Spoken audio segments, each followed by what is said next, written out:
InsyaAllah tuan-tuan semua, pada 10/1 ni, Ustaz akan buka aura kaget. Aura kaget. Orang tengok anda ni rasa kaget. Kenapa ni? Ayu sangat cantik, handsome.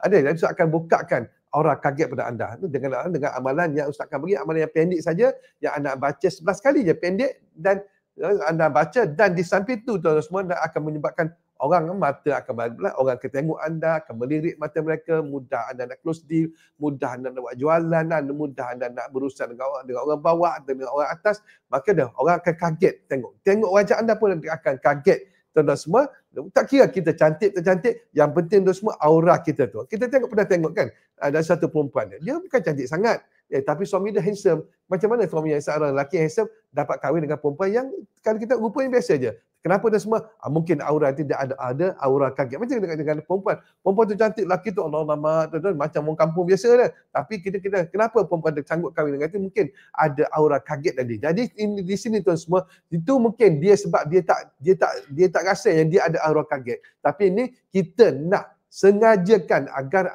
aura pada anda, pada wajah anda ni jangan terbuka dan orang kaget untuk memandang wajah anda. Bukan untuk memandang, terpandang pun akan rasa kaget. Dan di samping itu tuan semua, yang paling best sekali tuan semua, di akhir kelas tersebut, Ustaz akan buat pengisian aura kaget pada anda. Anda amal juga, tetapi sebelum anda amal tu Ustaz dah transfer kepada anda, iaitu energi aura kaget yang mana anda akan rasa bling, anda akan rasa pijak-pijak pada wajah anda. Sebagaimana ada beberapa minggu lepas, Ustaz ada buat tuan-tuan semua, dan mereka memang positively mereka hantar mesej, Ustaz rasa berderau, rasa macam-macam, dan besok wajah kadang suami tegur, kawan tegur dia, pejabat, kenapa muka kau gini-gini?